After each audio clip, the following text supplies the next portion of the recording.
തെരഞ്ഞെടുപ്പാണെങ്കിലും ഗ്രൗണ്ടിലുള്ള പ്രചാരണം പോലെ ഏറെ നിർണായകമാണ് സാമൂഹ്യ മാധ്യമങ്ങളിലെ പ്രചാരണവും.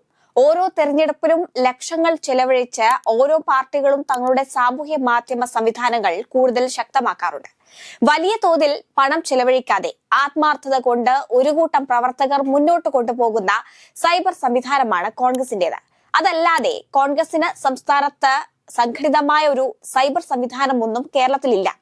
ഒരു കൂട്ടം പ്രവർത്തകർ സ്വയം മുന്നോട്ട് വന്ന് നയിക്കുന്ന ഒരു മുന്നേറ്റം മാത്രമാണ് ഈ മേഖലയിൽ പാർട്ടിക്കുള്ളത്. CPM-നാണെങ്കിലും BJP-ക്കാണെങ്കിലും പണം നൽകിയുള്ള കൃത്യമായി ചലിക്കുന്ന സംഘടിതമായ സൈബർ സംവിധാനങ്ങളുണ്ട്. ഓഫീസുകൾ കേന്ദ്രീകരിച്ചും അല്ലാതെയും മികച്ച പ്രതിഫലം വാങ്ങി സാമൂഹ്യ മാധ്യമങ്ങളെ ചലിപ്പിക്കുന്ന ഹൈ പ്രൊഫഷണലുകളായ ആളുകൾ CPM-നും BJP-ക്കുമുണ്ട്. എന്നാൽ കോൺഗ്രസിലേക്ക് വരുമ്പോൾ ചില നേതാക്കൾക്ക് അത്തരത്തിൽ ചില സൈബർ സംവിധാനങ്ങൾ ഉണ്ടെങ്കിലും പാർട്ടിക്ക് വേണ്ടി ചലിക്കുന്ന യാതൊരു സംവിധാനവും ഇവിടെ ഇല്ല എന്നതാണ് യാഥാർത്ഥ്യം. പ്രവാസ ലോകത്തും നാട്ടിലും സ്വന്തം ജീവിതം മുന്നോട്ട് കൊണ്ടുപോകുന്നതിന് വേണ്ടി വിവിധ ജോലികളിൽ ഏർപ്പെടുന്നവർ തന്നെയാണ് അവരുടെ ഇടവേളകളിൽ കേരളത്തിലെ കോൺഗ്രസിന് വേണ്ടി സാമൂഹ്യ മാധ്യമങ്ങളിൽ പ്രവർത്തനം നടത്തുന്നതും. പുതുപ്പള്ളിയിലാണെങ്കിലും തൃക്കാക്കരയിലാണെങ്കിലും ഏറ്റവും ഒടുവിൽ പാലക്കാടാണെങ്കിലും യാതൊരു പ്രതിഫലവും ഇല്ലാതെ ഇതേ സംവിധാനമാണ് കോൺഗ്രസ് സ്ഥാനാർത്ഥികളുടെ വിജയത്തിന് വേണ്ടി ആത്മാർത്ഥമായി പ്രവർത്തിച്ചത്. എന്നാൽ ആ സൈബർ പട ഇപ്പോൾ നിലമ്പൂരിൽ UDF സ്ഥാനാർത്ഥിക്ക് വേണ്ടി പ്രവർത്തിക്കില്ല എന്ന നിലപാടിലാണ്. കോൺഗ്രസിന് വേണ്ടി പ്രവർത്തിക്കുന്ന സാമൂഹ്യ മാധ്യമ ഹാൻഡിലുകളിൽ ഏറ്റവും പ്രധാനപ്പെട്ട ഒന്നാണ് പോരാളി വാസു. ചില പ്രതിസന്ധികളിലും പാർട്ടിക്ക് വേണ്ടി സാമൂഹ്യ മാധ്യമങ്ങളിൽ പ്രതിരോധം തീർക്കുന്നതിൽ പ്രധാനി പോരാളി വാസു തന്നെയാണ്.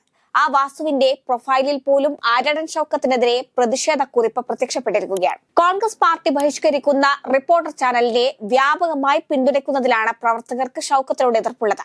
പല ആവർത്തി ഇത് സംബന്ധിച്ച നിർദ്ദേശങ്ങൾ നൽകിയെങ്കിലും അതെല്ലാം ഷൗക്കത്ത് അവഗണിച്ചതോടെയാണ് സാമൂഹ്യ മാധ്യമങ്ങളിൽ പരസ്യമായ പ്രതിഷേധത്തിന് കോൺഗ്രസ് സൈബർ പട നേതൃത്വം നൽകിയിരിക്കുന്നത്. 200-ലേറെ ദിവസമായി സംസ്ഥാനത്ത് റിപ്പോർട്ടർ ചാനൽ കോൺഗ്രസ് പാർട്ടി ബഹിഷ്കരിച്ചു വരികയാണ്. കോൺഗ്രസ് റിപ്പോർട്ടറുമായി ഇടയുന്നത് മാസങ്ങൾക്ക് മുൻപാണ്. കൃത്യമായി പറഞ്ഞാൽ പാലക്കാട് ഉപതെരഞ്ഞെടുപ്പ് മുതൽ ചാനലുമായുള്ള എല്ലാത്തരം ബന്ധവും കോൺഗ്രസ് ഉപേക്ഷിച്ചിരുന്നു.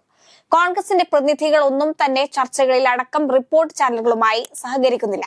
പ്രവർത്തകരുടെ നിരന്തര ആവശ്യപ്രകാരം മുൻ KPCC പ്രസിഡന്റ് K സുധാകരനാണ് ബഹിഷ്കരണം സംബന്ധിച്ച സർക്കുലർ പുറത്തിറക്കിയിരുന്നത്.